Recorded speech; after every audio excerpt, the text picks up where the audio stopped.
Well, since they're talking about rain coming, I thought I'd go,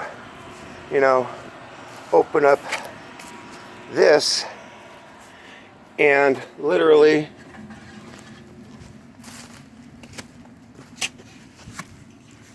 look, everybody, concrete. Look at this. It's still 1,000 pounds. Look, I just peeled it off and opened it up. My knee hasn't been good enough to do anything intense. And the ground, that shows you how frickin' saturated it was.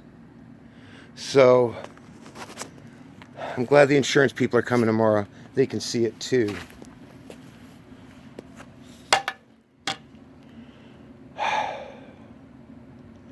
I cannot believe. I just cannot believe.